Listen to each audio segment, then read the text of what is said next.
दोस्तों स्टडी 91 के इस शो में आप सभी का बहुत बहुत स्वागत है। दोस्तों रात के 10 पीएम की इस शो में आज चर्चा करने वाले हैं कुछ ऐसी धार्मिक बातों पर जिसके सुनने के बाद आप दांतों तली उंगली दबा देंगे। अगर मैं आपसे कहूं दोस्तों हनुमान जी के कितने भाई थे? सर एक मिनट, आपने क्या कहा? मैंने कहा हनुमान जी के कितने भाई थे। सर हनुमान जी के भाई? सर राम जी के भाई थे। अच्छा चलो ये बताओ राम जी की कितनी बहन थी? अरे सर कहाँ, राम जी तो 4 भाई थे ना, राम लक्ष्मण भरत शत्रु। सर बहन के बारे में तो नहीं सुना? नहीं सुना।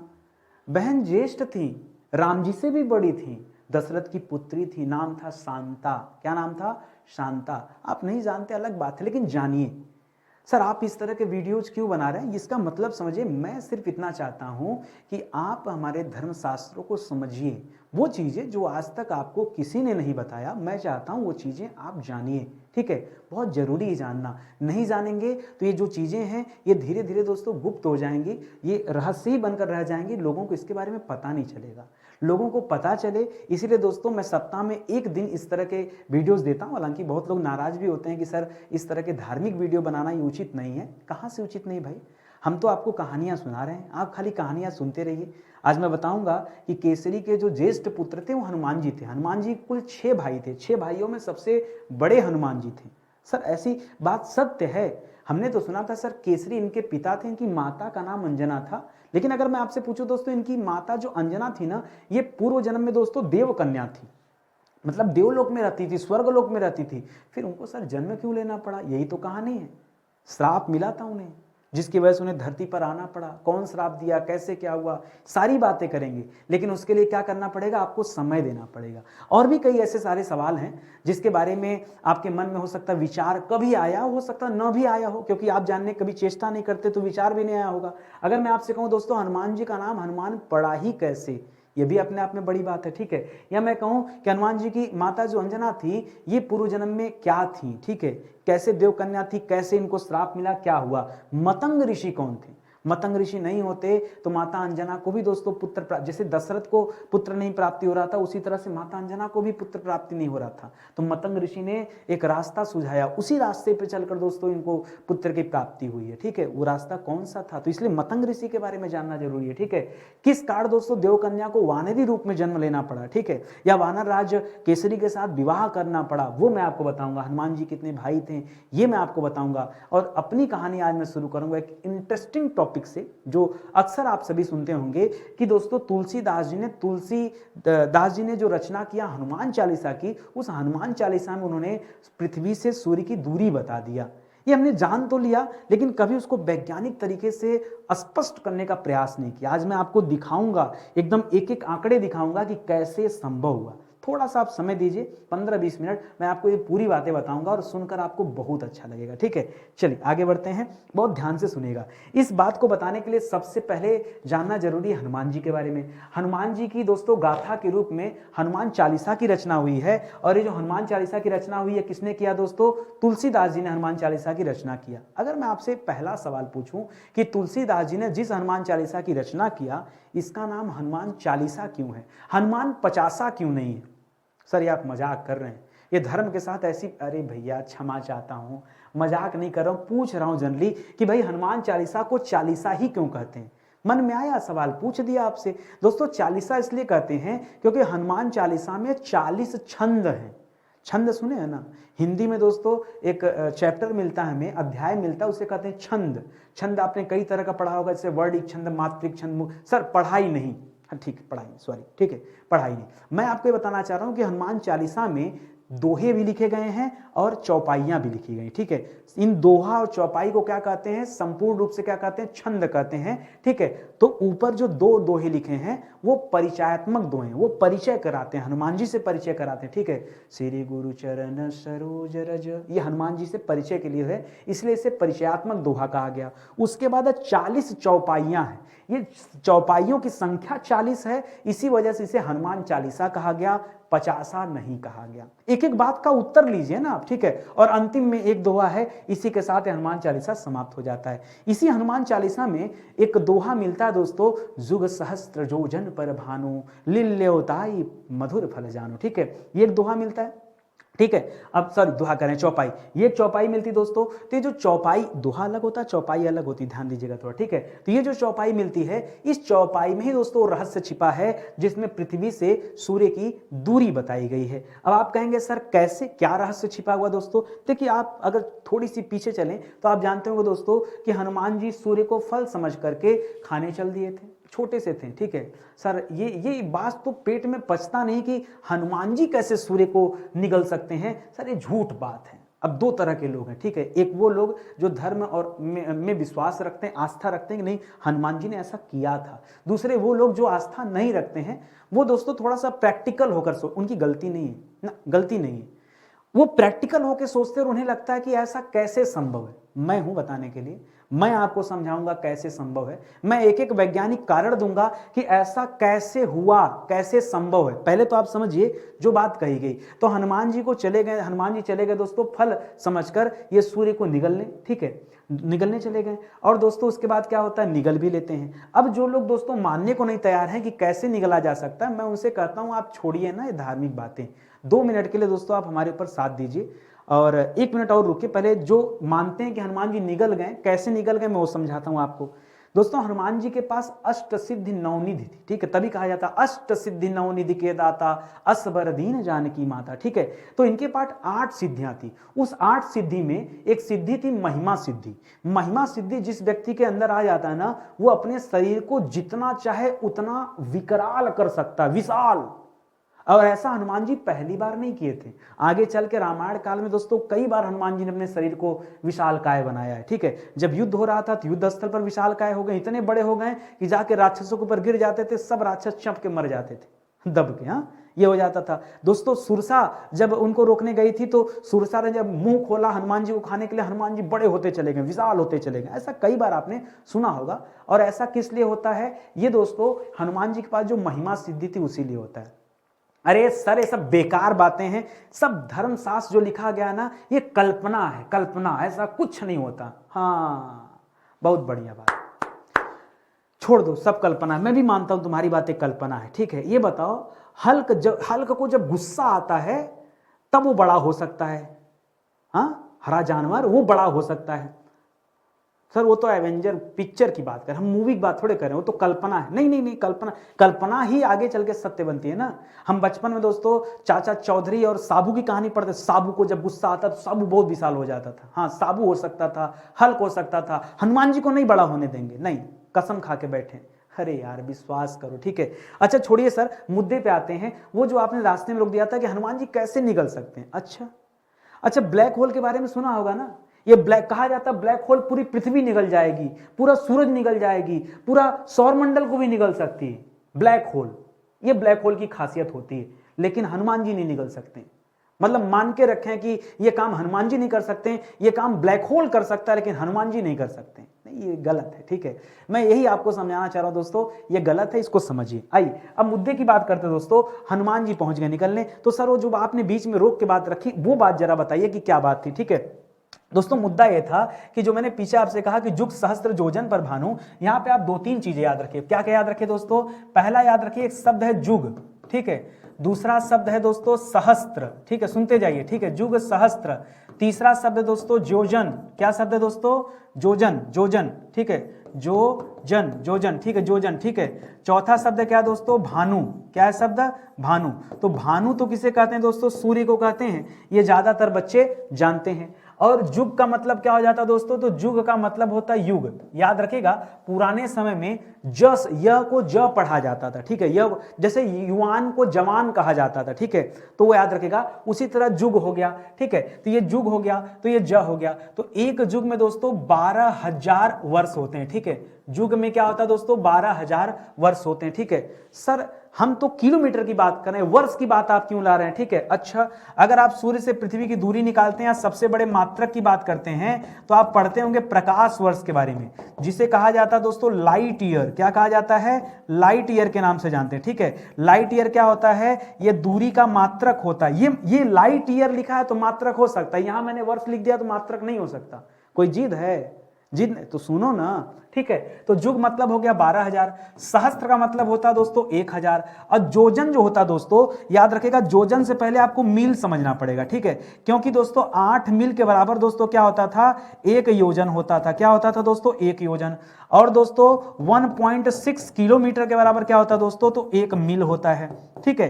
तब किलोमीटर नहीं था ना, किलोमीटर बाद में बना है, किलोमीटर बाद में आया, तब किलोमीटर था ही नहीं, तो कैसे तुलसीदास किलोमीटर लिख देते, ठीक है। तब योजन मील चलता था, मील से बड़ा योजन चलता था, तो योजन यहां पे लिख दिया, ठीक है। तो यहां पे क्या हो जाएगा दोस्तों, यहां पे याद रखेगा एक योजन में कितने होते दोस्तों, 8 मील होते थे। बस खाली आप गुणा कर दीजिए, किसका किसका, याद रखिए आप गुणा कर दीजिए, 12,000 गुणे 1,000 गुणे 8, ठीक है। तो 12 एकम 12 बटे 96, ठीक है। तो यहां लिखिएगा दोस्तों 96, और उसके बाद 3 शून्य यहां पर, 3 यहां पर, तो 3 शून्य फिर 3 शून्य, ठीक है, ये हो जाएगा। यानी अगर आप इसको पढ़ेंगे तो आ जाएगा दोस्तों 9 करोड़ 60 लाख। क्या आ जाएगा दोस्तों, 9 करोड़ 60 लाख। ये आ जाएगा आंकड़ा जो आपका दोस्तों ये मील में आ जाएगा, इतना मील, ठीक है। और जब दोस्तों ये मील में आ गया है तो 9.6 करोड़ लिख ले रहा हूं यहां पे। इसमें दोस्तों 1.6 किलोमीटर का गुणा कर देते हैं, गुणा करेंगे तो आपको मिलेगा दोस्तों 15 करोड़ 36 लाख किलोमीटर। कितना मिलेगा, 15 करोड़ 36 लाख किलोमीटर। एकदम एग्जैक्ट दूरी है किसकी, पृथ्वी से सूर्य की दूरी है। तब टेलीस्कोप भी नहीं था, कोई विज्ञान नहीं था, हनुमान चालीसा में ऐसे ही लिख दिया। किसने लिख दिया, तुलसीदास जी ने।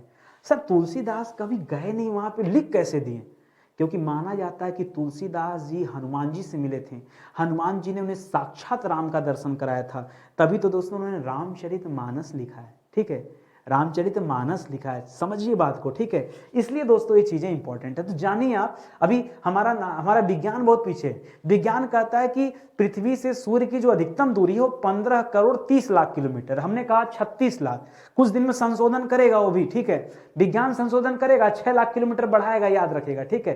तो इसको याद रखेंगे, ये आपके लिए अच्छा पॉइंट होगा। मुझे लगता है कि अब आपको समझ आ गया होगा एक एक बात, ठीक है। आइए आगे बढ़ते दोस्तों, अगले मुद्दे पर आते हैं। दोस्तों हनुमान जी के थोड़ी जन्म के बारे में जान लेते हैं। हनुमान जी का जन्म जो हुआ था वो माता अंजना के गर्भ से हुआ था, लेकिन माता अंजना के पूर्व जन्म की जरा कहानी समझिए, पढ़कर आपको जानकर सुनकर बहुत मजा आएगा, ठीक है। कहा जाता है पूर्व जन्म में माता अंजना एक देव कन्या थी। उस समय इनका नाम क्या था दोस्तों, पुंजिक स्थला नाम था। क्या नाम था, माता अंजना का नाम क्या था, पुंजिक स्थला नाम था दोस्तों। और माता अंजना स्वभाव से थोड़ी नटखट टाइप की थी, ठीक है। एक बार होता क्या, एक ऋषि तपस्या कर रहे थे, माता पुंजिक स्थला ने क्या किया, उनके ऊपर एक केला फेंक दिया और तपस्या भंग हो गई। अभी आप ध्यान लगा के बैठे हो, कोई आपके ऊपर प्रहार कर दे, कोई फेंक दे कोई चीज, ठीक है, तो आपकी भी तपस्या भंग हो जाएगी। उनकी तपस्या भंग हो गई। उन्होंने तुरंत पुंजिक स्थला को श्राप दे दिया कि तुम्हारा स्वभाव वानर जैसा है, जाओ तुम्हें अगले जन्म में वानर योनि मिलेगी। अब यहां श्राप मिल गया। पुंजिक स्थला दौड़े दौड़े भागे भागे आई ऋषि महोदय, अरे माफ कर दिए, गलती हो गया प्रभु, ऐसा कुछ हम जानबूझ के नहीं किए, हम तो बस ऐसे ही, ठीक है, बहुत बहुत क्षमा याचना की। तो ऋषि महोदय ने भी क्या कर दिया, वहां पर उनको क्षमा दे दिया कि चलो अब हम जो बातें बोल दी हैं वापस तो ले नहीं सकते, तुमको उस योनि में जाना पड़ेगा, लेकिन उस योनि में तुम्हें एक ऐसे पुत्र की प्राप्ति होगी जो सदैव अमर रहेगा। कहा जाता है दोस्तों कुल ऐसे 7 लोग धरती पर हैं जो अमर हैं, उन्हें अमरत्व तो मिला है, वो मतलब जीवन पर्यंत इसी पृथ्वी पर ही रहेंगे। उनमें से हनुमान जी भी एक है, मानो या ना मानो, कभी उस पर आएंगे तो बताएंगे आपको, ठीक है। तो दोस्तों हनुमान जी, और ऐसा भी माना जाता है कि जो हनुमान जी थे ये भगवान शिव के 11वें रुद्र अवतार थे, ठीक है। कुल मिला जुला के इन्हें श्राप मिल गया। अब तो दोस्तों इस योनि में इन्हें आना ही था, और आने के बाद दोस्तों जब जन्म लेते हैं तो यहाँ पर इनके कोख से हनुमान जी पैदा होते हैं, ठीक है। अब हनुमान जी का नाम अभी हनुमान नहीं है, हनुमान जी के बचपन का नाम दोस्तों क्या है, मारुति बचपन का नाम है, ये आप याद रखिएगा। जैसा कि मैंने शुरू में आपसे कहा कि हनुमान जी जो थे दोस्तों ये 6 भाइयों में सबसे बड़े थे, ये भी याद रखिएगा। अच्छा एक चीज और याद रखिएगा, जब पुंजिक स्थला का जन्म दोस्तों इस धरातल पर हुआ, इस पृथ्वी पर हुआ, तो उससे किसके घर पैदा हुई थी, ये वीरज नाम के वानर के घर पैदा हुई थी, वीरज नाम के वानर के घर पैदा हुई थी। यानी आप कह सकते हैं हनुमान जी के नाना। सर बहुत दिनों से हनुमान जी के बारे में पढ़ा, बड़ी तपस्या किया, बड़ा पूजा पाठ किया, कभी मौका नहीं मिला ये जानने को कि किसके घर से बिलोंग करते थे, ठीक है। तो जैसे रावण की बात करें दोस्तों, दशानन की बात करें तो क्या नाम था उसके, नाना का नाम क्या था बताइए, विश्वेश्वरैया नहीं, ठीक है, विश्रवा ऋषि, ठीक है, विश्रवा ऋषि, विश्रवा के खानदान से दोस्तों बिलोंग करते थे रावण। उसी तरह से वीरज, दोस्तों वीरज के कुल से कौन बिलोंग करता था, याद रखेगा हनुमान जी बिलोंग करते थे, याद रखेंगे। और बाद में दोस्तों जो इनकी माता रहती हैं पुंजी कस्तला, अब उनका जन्म हुआ है अंजनी के रूप में दोस्तों, तो माता अंजनी का विवाह होता है केसरी नामक वानर राज से, ये वानरों के राजा थे। एक सवाल और यहाँ पर आता है, सर हनुमान जी बंदर थे या वानर थे, ठीक है, तो मैं आपको एक अलग से वीडियो बना के बताऊंगा कि हनुमान जी को बंदर न समझिए। लोगों को ये लगता है ना कि हनुमान जी के पास पूंछ थी इसलिए बंदर थे, हनुमान जी वानर थे। सर बंदर और वानर में हम कोई अंतर तो नहीं, हाँ आप इसलिए नहीं समझते ना क्योंकि पर्यायवाची शब्द है, आपको लगता है एक ही है। दोस्तों मैं आपको समझाना चाहूंगा, बंदर और वानर दोनों अलग अलग शब्द हैं। हनुमान जी वानर थे, वानर का मतलब होता है वन में रहने वाला, वानर का तात्पर्य क्या है, वन में रहने वाला, इसका बंदर से कोई लेना देना, बंदर से कोई लेना देना नहीं। हाँ ये जरूर था कि वन में रहने वाले वानर जो थे उनके पास भी पूंछ थी, क्योंकि हनुमान जी के पास पूंछ नहीं होती तो लंका कैसे जलाते ना, और अपने पूंछों से कई बार तुमने बहुत सारे राक्षसों का संहार भी किया है, तो ये तो तय है कि पूंछ तो थी। तो आप कहेंगे सर वानर के पास, अगर आप कह रहे हैं कि सर वानर कोई मनुष्य जैसी जाति रही होगी, ठीक है, और हम मानते हैं कि हमारे जो पूर्वज थे होमोसेपियंस, उनसे भी पहले जाएंगे दोस्तों तो उनको हम वानर कहते हैं। हमारे पूर्वज कौन थे, हम वानर जो है दोस्तों हमारे निकटतम पूर्वज माने जाते हैं। आपने सुना होगा इसके बारे में, ठीक है, नहीं सुना तो पढ़ेंगे ज्योग्राफी कभी तो उसमें आपको मिलेगा, ठीक है, आप कल्प महाकल्प की दुनिया पढ़िए फिर आपको ये सारी चीजें मिलेंगी, सब विज्ञान में है, ये कोई पुरानी बात नहीं है, सब नई बातें। रही बात कि वानर की पूंछ वाली, दोस्तों अभी मैं रिसर्च कर रहा था और अभी मुझे मिला दोस्तों इंडोनेशिया के पास में, आपने जावा सुमात्रा का नाम सुना होगा, ये अंडमान निकोबार से सीधा जाएंगे आपको जावा सुमात्रा मिलेगा। जावा सुमात्रा जो है दोस्तों वहां पर एक ऐसी जनजाति की खोज की गई जो आज भी वनों में रहती है और उनके पास पूंछ है। अभी अभी पूंछ दिखने को मिलेगा, हाँ है, 6 इंच की पूंछ, जितनी बड़ी मोबाइलिया चलाते हैं ना आप लोग उतनी बड़ी पूंछ है, इतनी बड़ी। हमारे तो खत्म हो गया, हम मानते दोस्तों अब इस पूंछ का कोई काम नहीं रहा, इसलिए दोस्तों ये अवशेष इसके समाप्त हो गए, लेकिन अभी भी 6 इंच का पूंछ है, आप गूगल सर्च कीजिए तो मिलेगा आपको, ठीक है। खैर वो एक अलग विषय, उस पर बाद में आएंगे, पहले यहां समझिए। ब्रह्मांड पुराण जो था दोस्तों उसमें यह बताया गया कि जो केसरी थे इनके पिताजी, उनके कुल 6 पुत्र थे, जिसमें हनुमान जी दोस्तों ज्येष्ठ थे, वैसे नाम तो इनका मारुति है। इसके बाद दोस्तों मतिमान आए हैं, श्रुतिमान आए हैं, केतुमान आए हैं, गतिमान है, धृतिमान है। इस तरह से दोस्तों हनुमान जी कुल कितने भाई थे दोस्तों, कुल 6 भाइयों में सबसे बड़े थे, ज्येष्ठ थे, ऐसा ब्रह्मांड पुराण में लिखा है। आप चाहें तो गूगल कर सकते हैं, आप चाहें तो किसी से पूछ भी सकते हैं, ठीक है। बहुत सारी ऐसी बातें जो कहीं नहीं बताई गई लेकिन मैं आपको बता रहा हूं। चलिए आगे बढ़ते हैं दोस्तों। कहा कि पुराणों में दोस्तों कुछ ऐसी कथा दी गई है जहां कथे में हम पढ़ते हैं किसके बारे में, मतंग ऋषि के बारे में, ठीक है। मतंग ऋषि रामायण कालीन ऋषि थे।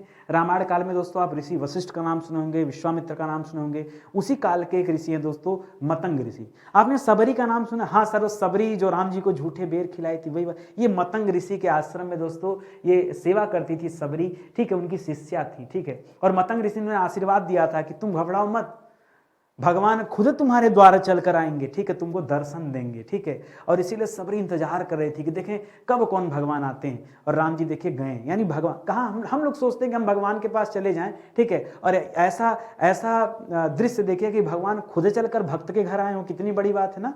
चलिए खैर आगे बढ़ते दोस्तों। तो कुल मिला जुला के जब अंजना जी को संतान सुख नहीं मिल रहा था, संतान प्राप्ति नहीं हो रहा था, तो मतंग ऋषि से मिलती हैं। मतंग ऋषि ने रास्ता बताया कि आपको क्या करना चाहिए, और 12 साल की कठिन तपस्या के बाद अंजना जी को हनुमान जी की प्राप्ति हुई है, यह भी याद रखेगा। तो जब मतंग ऋषि के पास गए तो मतंग ऋषि ने कहा कि आप जाइए पंपा सरोवर, ठीक है। ये पंपा सरोवर आधुनिक कर्नाटक जो है ना, जहां पे हम्पी है, विजयनगर साम्राज्य, उसी के पास में स्थित है दोस्तों। तो पंपा सरोवर के पूर्व में एक नरसिम्हा आश्रम था, उसके दक्षिण दिशा में नारायण पर्वत है, वहीं पर स्वामी तीर्थ है। इसी स्वामी तीर्थ में उन्हें स्नान करके उन्हें 12 साल का कठिन तपस्या करना पड़ा। उस तपस्या के बाद जाके माता अंजनी को हनुमान जी की प्राप्ति हुई है, मारुत की प्राप्ति हुई। दोस्तों एक सवाल ये भी आता है, इन्हें पवन सुत क्यों कहा जाता है, क्योंकि दोस्तों पवन देव की कृपा से हनुमान जी का जन्म हुआ था, इसलिए उन्हें पवन सुत भी कहा जाता है, पवन पुत्र भी कहा जाता है, ठीक है। चलिए और भी कुछ बातें करते हैं। करा मतंग रामायण कालीन एक ऋषि थे। और अच्छा एक चीज और मैं बता दूं, शुरुआत में दोस्तों जब एक वो हो रहा था, एक सम्मेलन हो रहा था, वहां पे मतंग ऋषि पहुंच गए। मतंग ऋषि दोस्तों जब बैठे बातचीत करने के लिए, एक होता है जो सामने से क्या करते हैं, वाक युद्ध चलता है, ठीक है, लोग अपनी अपनी बातें रख रहे थे। तो मतंग ऋषि से कहा गया भाई आप तो ब्राह्मण है ही नहीं, आपका जन्म तो ब्राह्मणी के गर्भ से हुआ है, लेकिन आपका पालन पोषण तो एक नापित व्यक्ति ने किया, नाई ने किया है।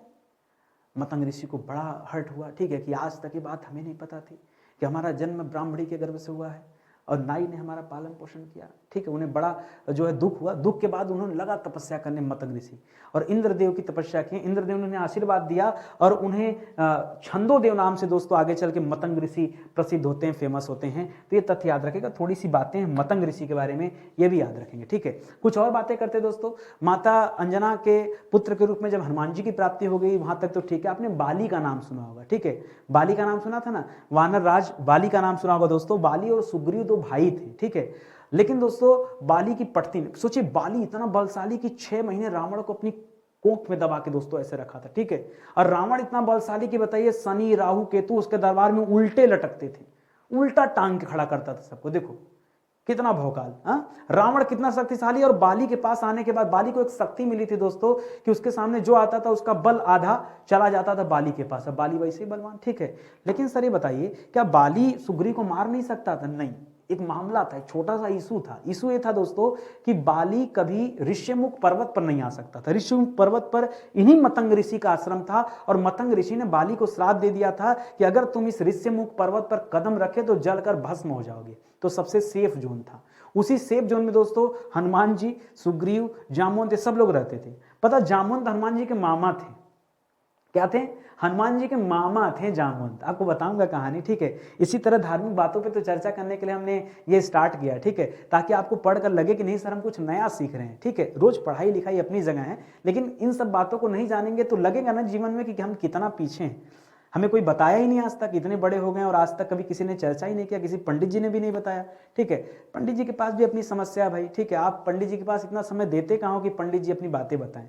कितने दिन हुआ, अच्छा आप बताओ, आप कितने दिन हुआ कि पंडित जी के पास आप जाके बैठिए और उनसे कहे गुरुदेव आज कुछ ऐसा बताइए जो हमने ना सुना हो? कभी कहा आपने?